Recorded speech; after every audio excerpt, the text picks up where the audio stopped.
Cela, on va peut-être enregistrer, c'est déjà le cas, et je dis bonsoir pour cette raison-là à tous ceux qui nous rejoignent.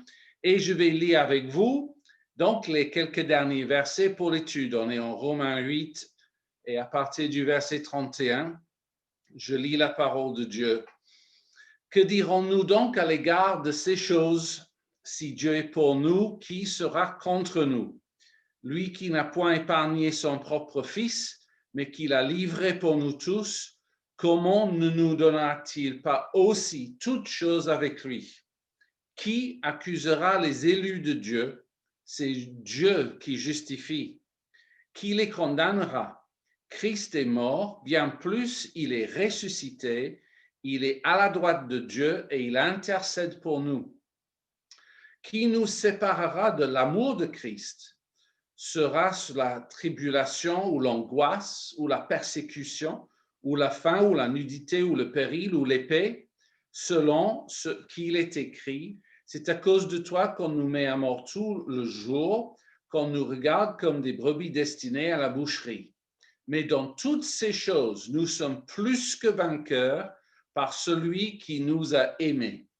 Car j'ai l'assurance que ni la mort, ni la vie, ni les anges, ni les dominations, ni les choses présentes, ni les choses à venir, ni les puissances, ni la hauteur, ni la profondeur, ni aucune autre créature ne pourra nous séparer de l'amour de Dieu manifesté en Jésus-Christ, notre Seigneur. Alléluia. Donc, Seigneur, merci pour la vérité que nous avons lue. Notre prière, c'est que cette vérité pénètre au plus profond de nous. Tu nous appelles plus que vainqueurs. Tout le but de ces études, c'est d'avoir des chrétiens qui vivent plus que vainqueurs. Donc, révèle-nous ce soir encore, Saint-Esprit, ce dont on a besoin pour réellement vivre ces choses au quotidien. Au nom de Jésus. Amen. Alléluia. Bon, écoutez, je veux me lancer en vous disant que Steve Jaffa a partagé la semaine d'avant et une chose est vraiment restée dans mon esprit quand il nous a expliqué que vous êtes tous, que nous sommes tous prédestinés à réussir. J'ai beaucoup aimé cette notion, cette vérité. Et surtout que nous sommes aussi prédestinés à partager la gloire de Dieu. Et en méditant ces choses, je me dis, et c'est à moi que je parle en premier, puis à vous, je me dis, c'est absolument précieux ce que nous avons reçu quand la Bible dit que nous avons la vie éternelle. Parce que chaque jour que j'avance avec le Seigneur, je me rends compte, la vie éternelle est déjà là. C'est déjà une qualité de vie qui est à disposition. Je peux choisir cette vie éternelle tous les jours. C'est rempli de la présence de Dieu et ça a une force qui rend possible cette réalité de vivre notre quotidien en tant que plus que vainqueur. Alors, la phrase même, plus que vainqueur, je l'ai étudiée dans le grec et je vais vous dire un peu plus tout à l'heure, mais ça, c'est vraiment l'objectif que nous avons eu dès le début de cette série, de faire de vous des plus que vainqueurs. Je sais que c'était aussi le cœur de Paul en écrivant. Et en fait, Paul, ici dans nos versets-là, il s'est servi de 5 questions qui sont un peu des questions rhétoriques, enfin, où il répond lui-même. Mais le but de ces 5 questions, c'est en fait de nous donner une profonde assurance spirituelle. Et donc, on va les considérer. Ça, c'est un peu la trame que nous allons suivre. Quelles sont ces 5 questions? Quelles sont les réponses de Paul? Qu'est-ce que ça signifie pour nos vies? OK, on y va. Première question. Paul la pose ainsi. Si Dieu est pour nous, qui sera contre nous? Alors, vous avez sûrement chanté ça, vous avez sûrement entendu ça, etc.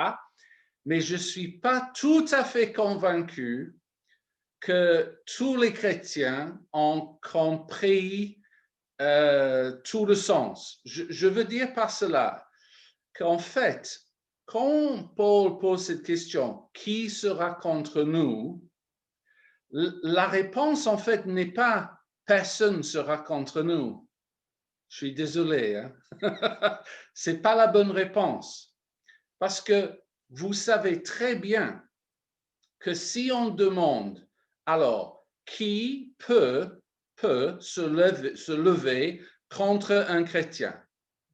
Je parle de notre vie de tous les jours, hein, ici-bas. Bah, la réponse, c'est qu'il y a toute une liste.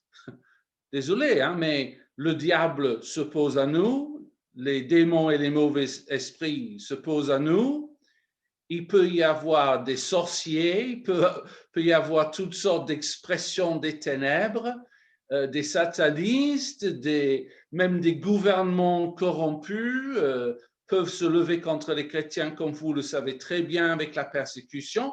Enfin, il y a une liste. Alors, je veux pas vous, j'espère que je vous dérange pas en disant cela, mais il faut comprendre ceci. Paul n'est pas en train de dire par sa question, personne ne sera contre vous. Ce qu'il est en train de dire, c'est que parce que rien ne peut te séparer de Dieu, de son amour et de sa puissance, aucune expression d'opposition peut te vaincre. La puissance de Dieu suffit pour surmonter toute opposition qui se lève contre toi. Ça, c'est le message derrière la question. Donc, si tu restes attaché à Dieu, tu finis par vaincre.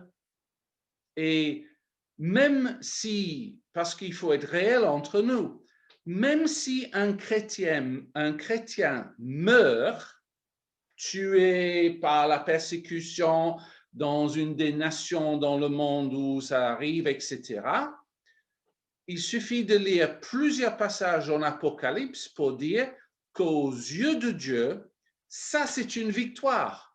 Tenir bon jusqu'à la mort et hériter la vie éternelle et une récompense de martyr, pour Dieu, c'est glorieux.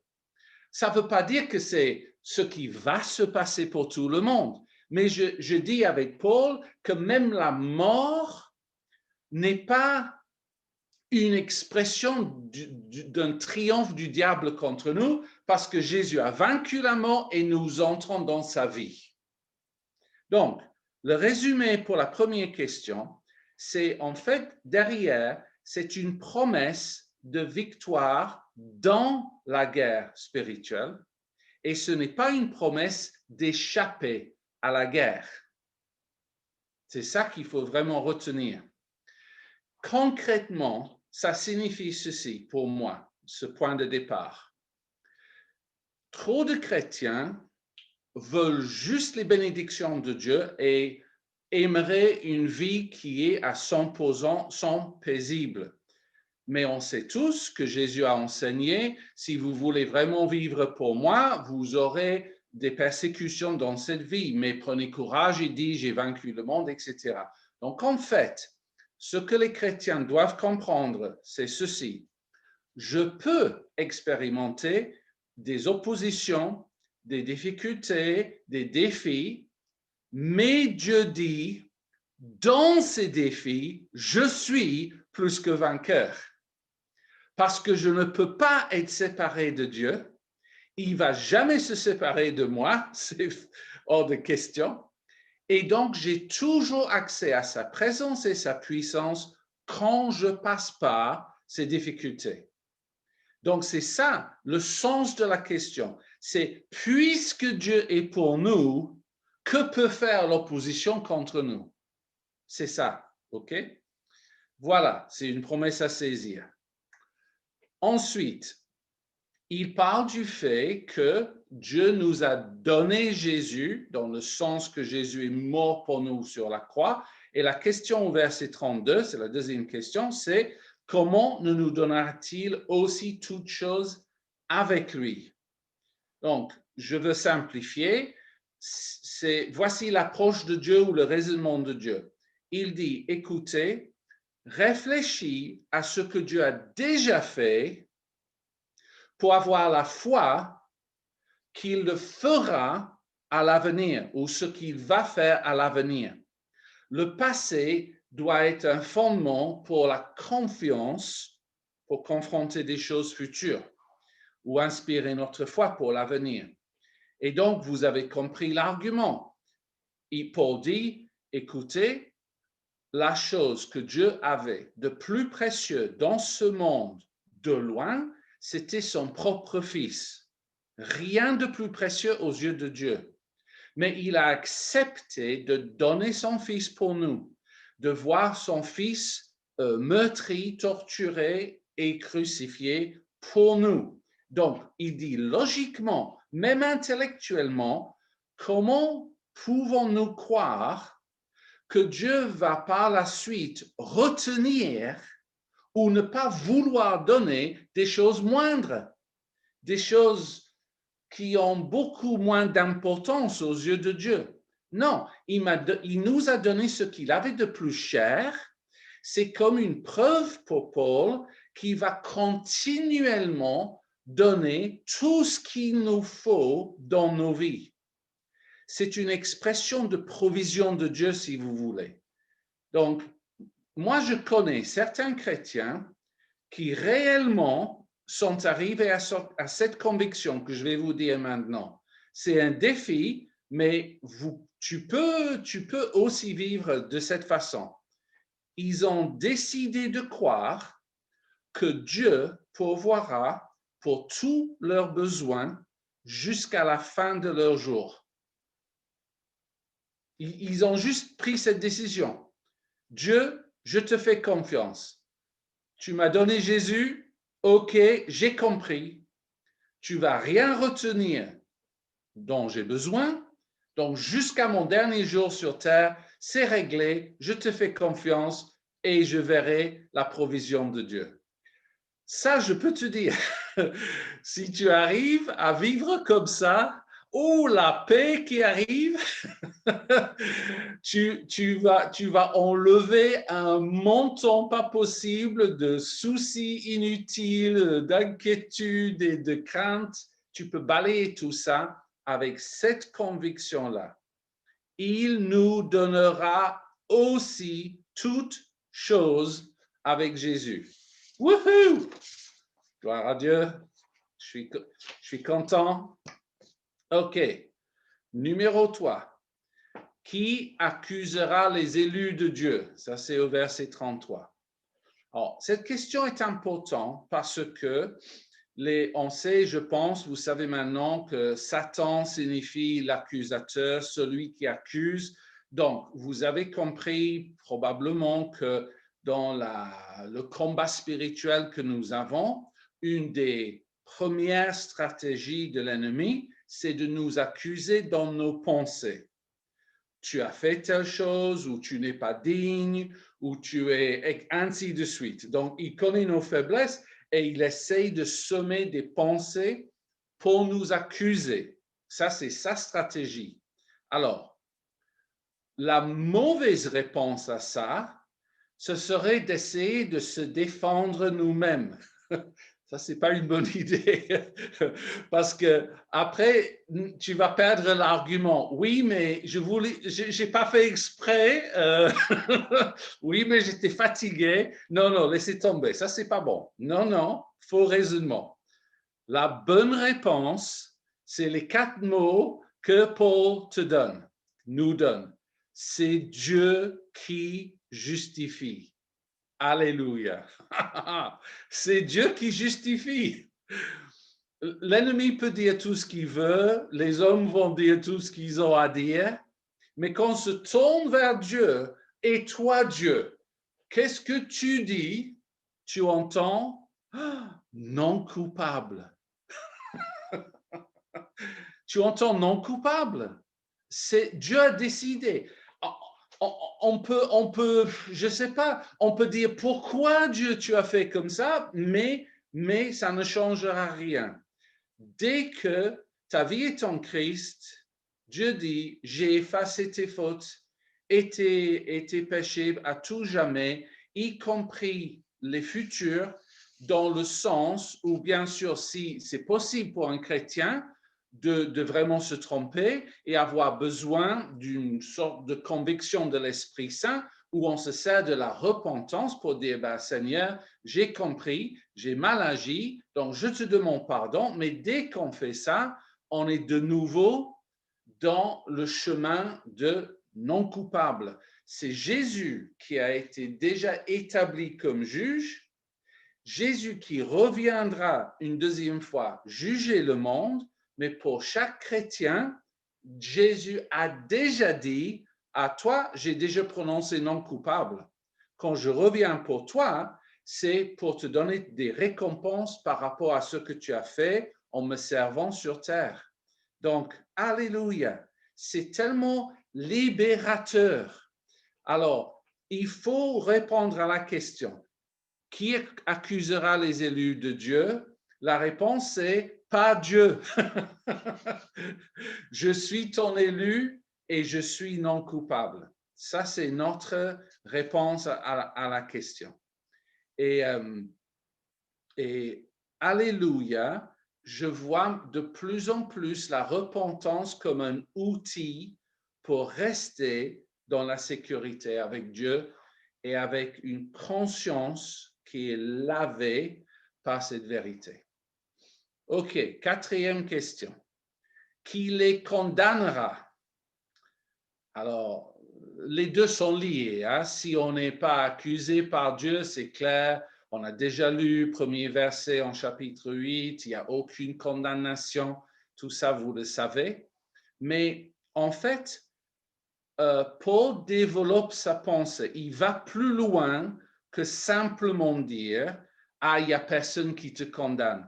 Parce qu'en fait, il révèle quelque chose dans le verset 34 qui, c'est vrai, s'est développé dans l'épître aux Hébreux, mais dans les autres lettres de Paul, il ne dit pas beaucoup dessus. Si tu veux développer ce thème que je vais vous annoncer, c'est vraiment seulement dans la lettre aux Hébreux que tu auras plus de détails. Je parle de quoi? Je parle de cette réalité qu'il dit que Christ prie pour nous maintenant. Jésus, assis à la droite de Dieu, intercède pour nous. C'est-à-dire, non seulement Jésus ne nous condamne pas, il fait le contraire. Il prie de toute sa force pour notre réussite. Et cette réalité-là s'ajoute à ce que Steve nous a déjà partagé en Romains 8, 26, quand on apprend que le Saint-Esprit intercède pour nous aussi. Donc, vous imaginez un peu ce que Paul est en train de dire. On va juste imaginer la situation qui n'est pas peut-être très juste, mais on va mettre le Père au milieu et on va dire qu'à sa droite, il y a Jésus qui intercède et à sa gauche, il y a l'Esprit Saint qui intercède. Pour toi et pour moi. Alors, waouh, c'est pas surprenant que Paul finit par dire, bah, puisque c'est comme ça, vous êtes juste destiné à gagner et à réussir. Alors, quand j'étudiais ces choses, je lisais un commentaire qui voyait un parallèle, et j'ai le temps d'en parler, il n'est même pas et demi, donc c'est bien. Je vais vous demander de voir un exemple de ce que je dis là en Exode 17, le deuxième livre de la Bible, et ça va être à partir du verset 8. Et c'est juste intéressant de voir les parallèles. Peut-être pour certains, vous connaissez l'histoire, mais d'autres pas. C'est pour ça que je préfère lire. Donc, je vais lire une situation vraie qui s'est produite, une situation de guerre entre Israël et Amalek. Et donc, Exode 17, 8. Amalek vint combattre Israël à Rephidim. Alors Moïse dit à Josué, choisissez des hommes, sors et combat Amalek. Demain, je me tiendrai sur le sommet de la colline, la verge de Dieu dans ma main. Josué fit ce que lui avait dit Moïse pour combattre Amalek, et Moïse, Aaron et Hur montèrent au sommet de la colline. Lorsque Moïse élevait sa main, Israël était le plus fort, et lorsqu'il baissait sa main, Amalek était le plus fort. Les mains de Moïse étant fatiguées, il prit une pierre qu'ils placèrent sous lui, et il s'est assis dessus. Aaron et Hur soutenaient ses mains, l'un d'un côté, l'autre de l'autre, et ses mains restèrent fermes jusqu'au coucher du soleil. Et Josué vainquit Amalek et son peuple au tranchant de l'épée. Donc, ce qui est clair dans le passage, c'est que la Bible met le fait d'intercéder et de prier dans le contexte du combat spirituel. Moïse reçoit qu'il doit intercéder. Et la Bible dit clairement, quand il priait et intercédait, l'armée d'Israël gagnait. Mais s'il se fatiguait, c'était le contraire. Donc, pourquoi il y a un lien avec Romains 8? C'est parce que nous savons que Aaron était le souverain sacrificateur. Donc, ça, c'est le rôle que Christ a maintenant éternellement.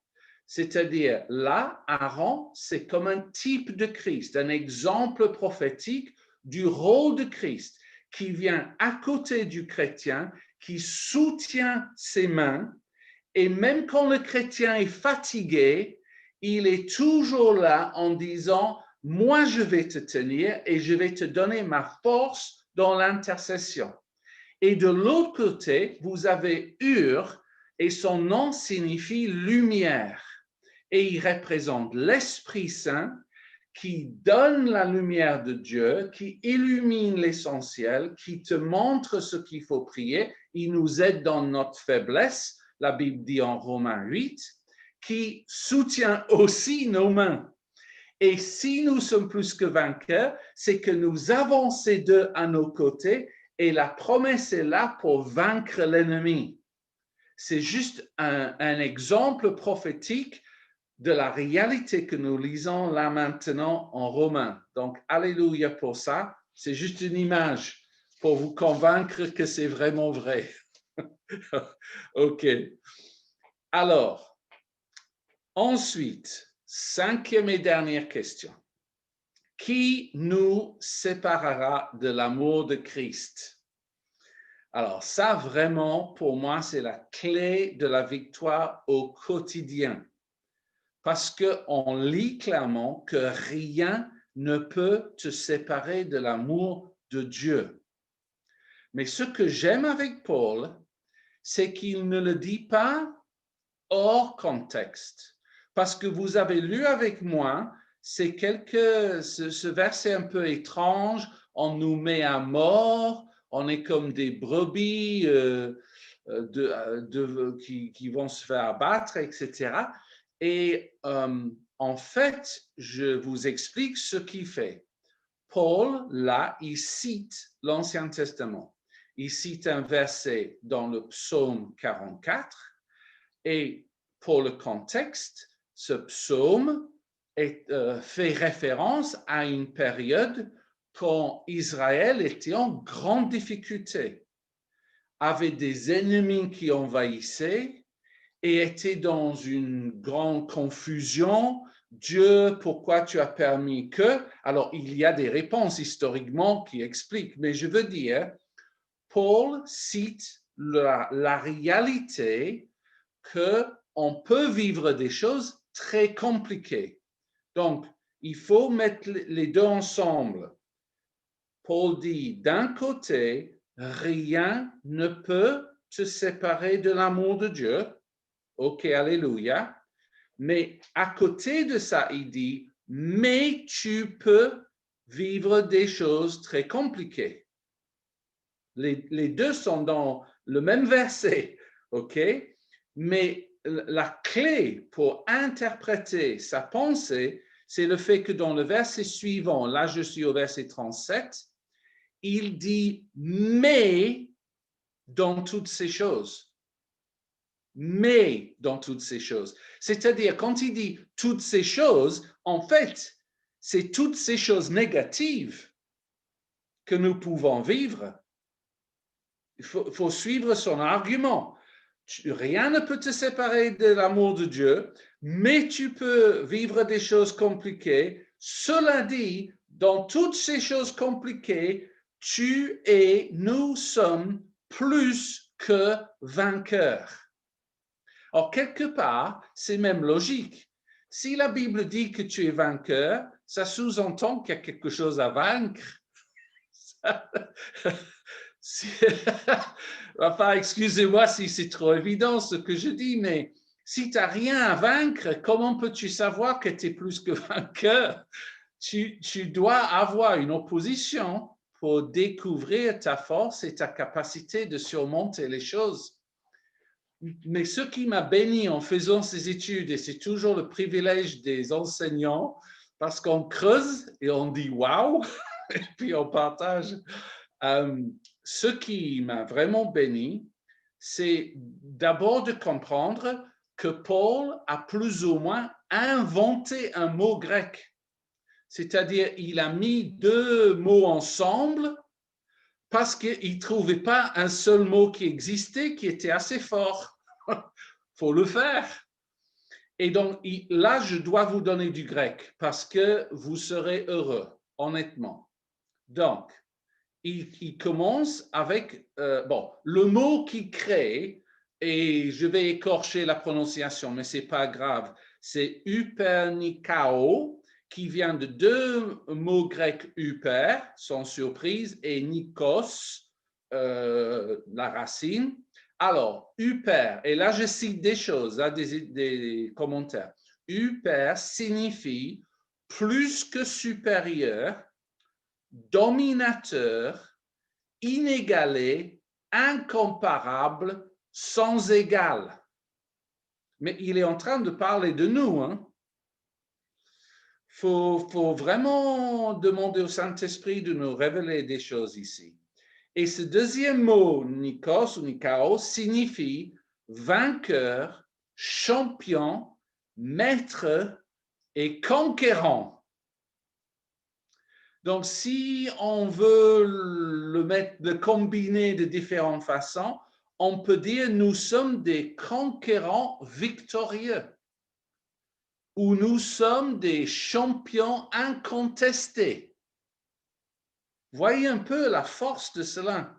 Mais le défi que j'ai réalisé pour moi-même, c'est que Paul est en train de parler de notre identité en Christ. Et c'est là où on a certainement besoin de se renouveler la pensée. Parce que Paul dit, écoutez, vous avez tant de choses en Christ, vous êtes si étroitement liés à Dieu et entourés par son amour que vous êtes au quotidien des conquérants victorieux. Et notre tendance parfois, c'est de dire oui, mais c'est compliqué au travail, oui, mais c'est compliqué ceci par là. Et Dieu dit, ça ne peut pas changer qui vous êtes.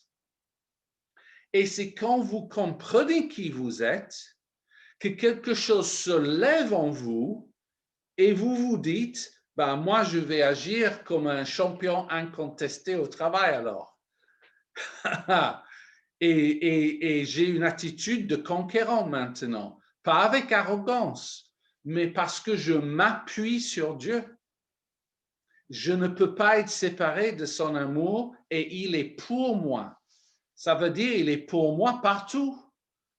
Et donc, dans mon contexte compliqué, Dieu est pour moi et je vais vaincre, plus que vaincre. Et ça, c'est la réalité à saisir. Alors, je ne dis pas que tout sera fait dans 30 secondes. Peut-être tu vas devoir prendre position, prier, déclarer, persévérer, mais ce serait, alors l'exemple, c'est peut-être un peu bête, mais si je vais vous dire un petit secret de Noël. J'ai demandé à ma chère et tendre de m'acheter des battes de ping-pong et quelques balles de ping-pong aussi, parce que c'est mieux avec des balles. Parce que je vois des gens qui jouent dans le parc, dans les jardins publics, sur les tables qui sont gratuites là. Et je me dis, bah, mon petit-fils là, Eli, qui a 3 ans aujourd'hui, bah, je vais déjà l'entraîner. Dès qu'il fait beau, on y va dans le jardin public, je lui tends la bâtie et on y va, c'est parti. Et on va commencer à jouer et on va s'amuser. Donc, j'ai demandé ça comme cadeau de Noël. Je pense à mon petit-fils, tu vois, c'est plus pour lui. OK. Alors, imaginez que dans un premier temps, juste, on va dire par hasard, il tape 2 ou 3 balles et il gagne 2 ou 3 points. Ben, moi, je ne vais pas penser en moi-même, oh mince, Eli est plus fort que moi. Je ne vais pas penser ça. Je vais dire, non, Dada, il est plus fort et il va te montrer. Donc, juste le fait que l'ennemi gagne quelques points, ça ne veut pas dire qu'il est plus fort. Non, il n'est pas plus fort. Tu es plus fort. Ça, c'est la vérité. Et dès que tu te dis, je suis le plus fort, bah, tu vas faire le nécessaire pour vivre ça dans la réalité des choses. Donc, moi, j'ai face à moi ce soir des conquérants victorieux et des champions incontestés. Wouhou! Et ça, c'est la conclusion de Paul, enfin presque la conclusion. Alors, pour terminer, tout le monde sait que j'aime énormément cette version de la Bible qui s'appelle la Passion, que je lis tout le temps en anglais. Désolé, hein, je ne l'ai pas pour vous en français. Et donc, tout ce que je veux faire pour terminer, c'est que je vais vous lire les 2 derniers versets de Romains 8 dans cette traduction amplifiée. Mais je suis sympa, donc pas en anglais, je les traduis pour vous. En français, vous allez juste écouter parce que la version amplifiée, ça prend le sens des mots et ça vous donne tout ce que ça signifie pour nous dans notre vie de tous les jours. Et après avoir lu ces 2 versets, je vais prier pour vous et c'est la fin. Et après ça, on peut arrêter l'enregistrement. Donc, laissez-moi vous lire ces traductions. On y va. Paul dit ceci, « J'ai été persuadé et je reste convaincu que ni la mort, ni les complications qui surviennent souvent dans la vie, ni les puissants êtres angéliques, ni même tout un groupe d'esprits démoniaques de haut rang, ni rien de ce qui existe actuellement, ni rien de ce qui pourrait potentiellement arriver dans le futur, ni aucun pouvoir politique, ni rien de ce qui se trouve dans les cieux les plus élevés, ni rien de ce qui réside dans les plus grandes profondeurs, ni rien de ce qui a jamais été créé, n'est capable de nous déconnecter de l'amour de Dieu ou de mettre une quelconque distance entre nous et l'amour de Dieu qui est en Jésus-Christ, notre Seigneur. Alléluia. Vous ne pouvez pas être déconnecté de son amour. Vous ne pouvez pas même avoir une distance entre toi et son amour. Et laissez-moi juste prier pour vous. Seigneur, merci pour ces révélations de Paul. Merci pour la vérité que tu fais de nous plus que vainqueurs, des conquérants d'amour, parce que nous sommes entourés par les bras d'amour d'un Père merveilleux, compatissant, puissant et qui nous a élus comme ses enfants. Je bénis mes frères et sœurs. Je déclare que ces vérités pénètrent et que tu suscites dans ces derniers temps une armée de personnes absolument convaincues de leur victoire dans toutes circonstances au nom de Jésus. Amen. Alors, c'est